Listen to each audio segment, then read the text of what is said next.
Hello friends, હું છું એમાં આપની સાથે. Welcome to my YouTube channel Pratishtha classes the power of education. Friends, આજે આપણે ઇંગ્લિશમાં જોવાના છીએ એપ્લિકેશન જે આપણને અપાવે છે 6 માર્ક. જેમ ક્રિકેટનો તમે કાર્યક્રમ જોતા હો છો અને જ્યારે પહેલી ઓવરમાં પહેલા દડામાં 6 જાય અને જે ખુશી આપણને થાય છે, એવી જ ધોરણ 12 ની અંદર આપણને એપ્લિકેશન જો આપણને આવડે એવી પૂછાઈ જાય તો 6 માર્ક આપણને મળે એવી જ ખુશી આપણને થાય છે. બરાબર છે? તો એપ્લિકેશનની અંદર એપ્લિકેશન છે શું? તો કે એપ્લિકેશન એટલે અરજી લેખન. અરજી લેખનમાં અમુક વસ્તુઓ આપણે ધ્યાન રાખવી પડે, અમુક સમજણ હોવી જોઈએ. પણ એ તમારી બધી મૂંઝવણો છે મેં દૂર કરી અને માત્ર એક જ ફોર્મેટની અંદર તમે કોઈ પણ એપ્લિકેશન લખી શકો એ રીતે આપણે ફોર્મેટ તૈયાર કરેલું છે. તો તમે ખાલી આટલું એક ફોર્મેટ તૈયાર કરી નાખજો, બાકી તમે કોઈ પણ એપ્લિકેશન પૂછાય તો તમે ઇઝીલી લખી શકશો. ઓકે, તો એપ્લિકેશનમાં આપણે જોવાનું છે શું? જો કે તમે 12મું ભણો છો એટલે તમને થોડો આઈડિયા તો હશે જ કે કયા સ્ટ્રીમમાં કોને શું ભણવાનું હોય. તો મિત્રો 3 સ્ટ્રીમ હોય છે, આર્ટ્સ, કોમર્સ અને સાયન્સ. તો જે આર્ટ્સમાં કોલેજ કરે એને લાગે છે BA, કોમર્સ કરે એને ગ્રેજ્યુએટ થઈ જાય પછી એને કહેવાય BCom અને સાયન્સ કરે એને કહેવાય BSc. એટલે આ 3 ડિગ્રી તો આપણને ખ્યાલ હોવી જ જોઈએ. ઓકે, તો હવે અહીંયા આપણને પૂછેલું છે Prachi Raval writes an application for an English teacher to the principal site CL Vidyalaya, Ambawadi, Ahmedabad, draft an application on behalf of her. આ પ્રાચી છે એના વતી આપણે એપ્લિકેશન લખવાની છે. તો એપ્લિકેશન લખતા વખતે આપણે એડ્રેસ બી આવશે. હવે એડ્રેસમાં કઈ રીતે હોય છે? તો જે વ્યક્તિ લખનાર છે એનું એડ્રેસ આવશે રાઈટ સાઈડ એટલે કે જમણી બાજુ, અને જેને આપણે લખીએ છીએ એનું એડ્રેસ આવશે લેફ્ટ સાઈડ એટલે કે અહીંયા ડાબી બાજુ. બરાબર છે? તો ઓલમોસ્ટ તમને એડ્રેસ આપી દે છે. જો કદાચ નથી આપતા તો આપણે કોઈ પણ એક એડ્રેસ પાકું કરી લેવાનું. અને એસપી માં ઘણા બધા પત્રો લખીએ છીએ એટલે એમ તો એડ્રેસ લખવામાં વાંધો ન આવે આપણને. તો ટીચર છે અને એને સેટ CM વિદ્યાલયમાં એપ્લિકેશન આપવાની છે. તો જુઓ, એક તમે ખાસ ક્લુ આપી દઉં કે 2 પછી જે એડ્રેસ આપેલું હોય એ સામેની વ્યક્તિનું જ હોય. એટલે એ કઈ સાઈડ જશે? આપણે અહીંયા ડાબી સાઈડ. બરાબર? અને લખવાવાળા છે આપણે પ્રાચીબેન. પ્રાચીની રાવલનું એડ્રેસ છે અહીંયા આવશે રાઈટ સાઈડ. એડ્રેસ લખો એટલે ધ્યાનમાં રાખવાનું કે લાઈન ટુ લાઈન જ આવવું જોઈએ.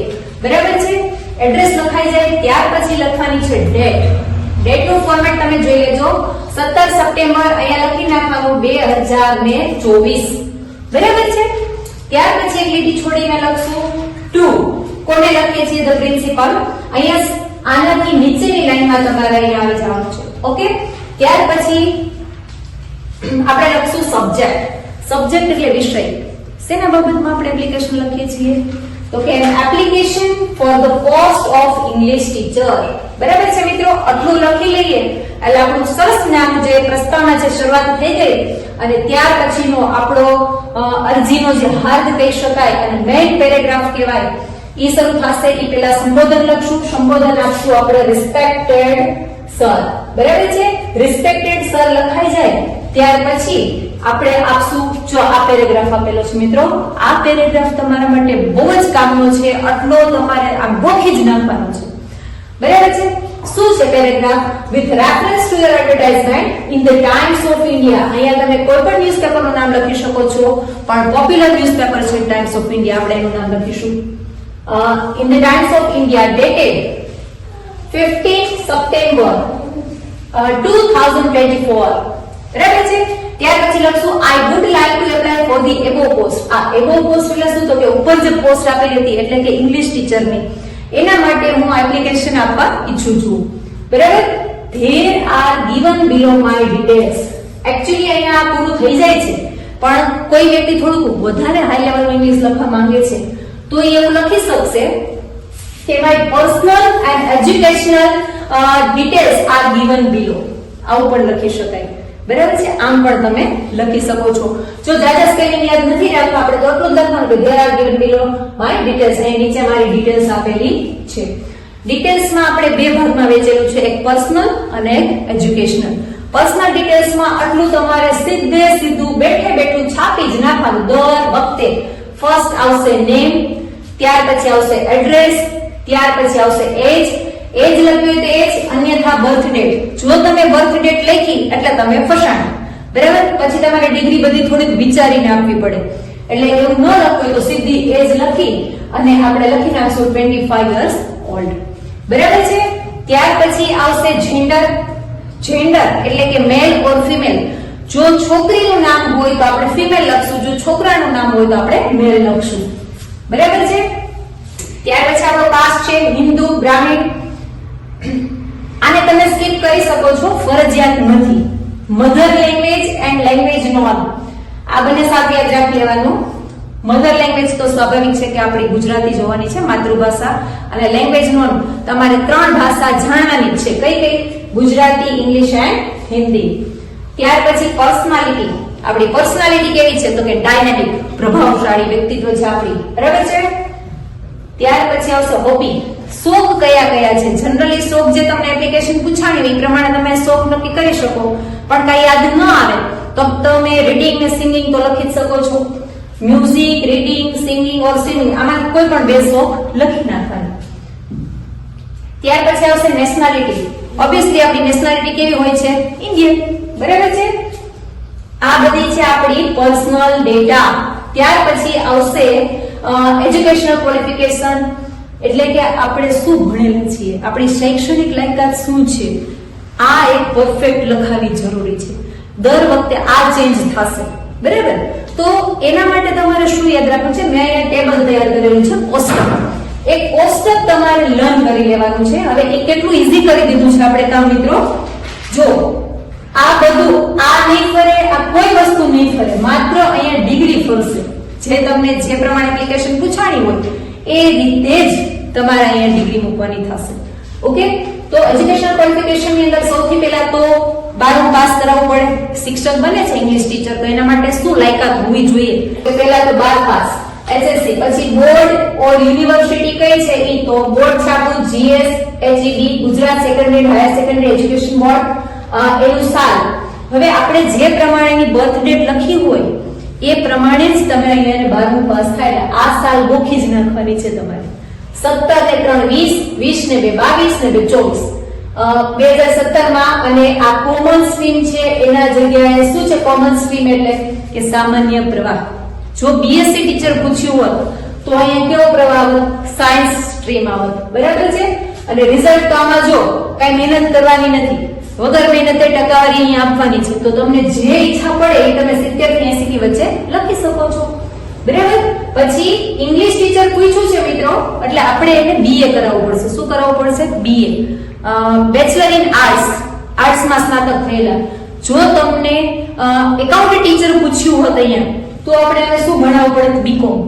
બરાબર? અને મેથ્સ ટીચર અથવા તો સાયન્સ ટીચર પૂછ્યું હોત તો તમારે અહીંયા બીએસસી કરવું પડે. શું કરવું પડે? બીએસસી. ઓકે? ત્યાર પછી માસ્ટર કરાવશો આપણે, માસ્ટર ઇન આર્ટ્સ. ગુજરાત યુનિવર્સિટીમાંથી ભણેલા છે બધું, અને એનો સબ્જેક્ટ છે અહીંયા ઇંગ્લિશ. ઓકે? અને શિક્ષકની મેઇન લાયકાત છે બેચલર ઇન એજ્યુકેશન, બીએડ, એ પણ એને કરાવવું પડશે. આ થઈ ગઈ એજ્યુકેશનલ ક્વોલિફિકેશન. ત્યાર પછી વધારાની એક લાયકાત છે, ટેટની એક્ઝામ આપવી પડશે. I have also TET exam, I have also pass લખશું અહીંયા. TET exam with 85 marks.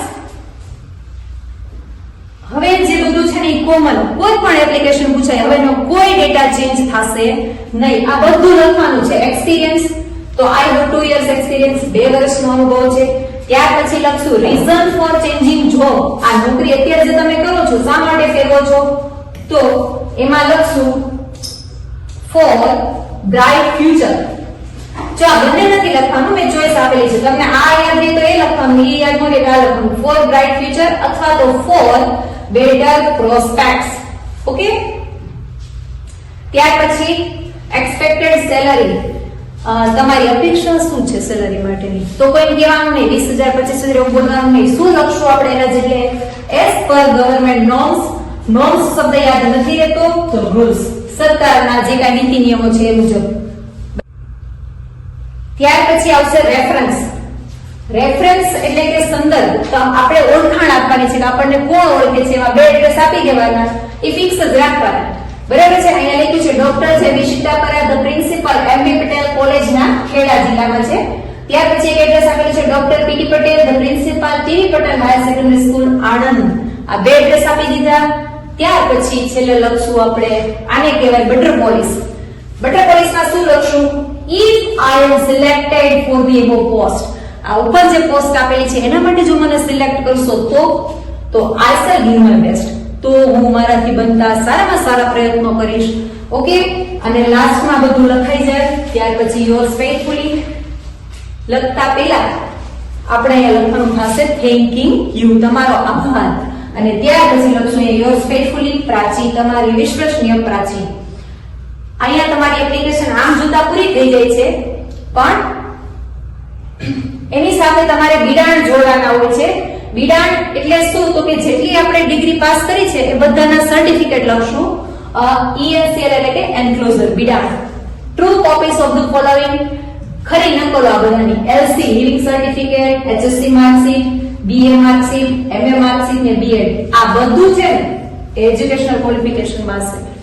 જે એજ્યુકેશનલ ક્વોલિફિકેશન માં છે એ દરેકે દરેક ડિગ્રી અહીંયા લઈ લેવાની છે. બરાબર? ત્યાર પછી CCC માર્કશીટ, કમ્પ્યુટરનો એક કોર્સ, કમ્પ્યુટરની એક ડિગ્રી અપાવી દેવાની, જરૂરી નથી કે બધુંમાં લખવી. અને લાસ્ટ વન છે એક્સપિરિયન્સ સર્ટિફિકેટ. આપણે કીધું હતું કે 2 વર્ષ નોકરી કરી છે તો 2 વર્ષનો જે અનુભવનું પ્રમાણપત્ર છે આપી દેવાનું. બરાબર છે? અહીંયા આપણી એપ્લિકેશન કમ્પ્લીટ થાય છે. 6 માર્ક કેવા આસાન લાગે છે. આ એક ફોર્મેટ કરતા આપણને તમે વિચારો એક દિવસમાં આપણે આસાનીથી કમ્પ્લીટ કરી નાખશું અને તમે આ રીતની અલગ અલગ એપ્લિકેશન તમારી જાતે તૈયાર કરી શકશો. અને એ લોકોને શું અભ્યાસ કરાવવો તો એના માટે જો તમને ખ્યાલ હોય કે કોને શું ભણાવવું તો એની લિંક આપણે અહીંયા ડિસ્ક્રિપ્શન બોક્સમાં આપેલી છે, એના ઉપર જઈ ક્લિક કરજો એટલે તમને એ પણ જાણવા મળી જશે. ફ્રેન્ડ્સ, આ વિડિયો તમને ગમ્યો હશે આઈ હોપ. અને બહુ જ વસ્તુ તમે વિચારો 33 માર્કમાંથી સીધા 6 માર્ક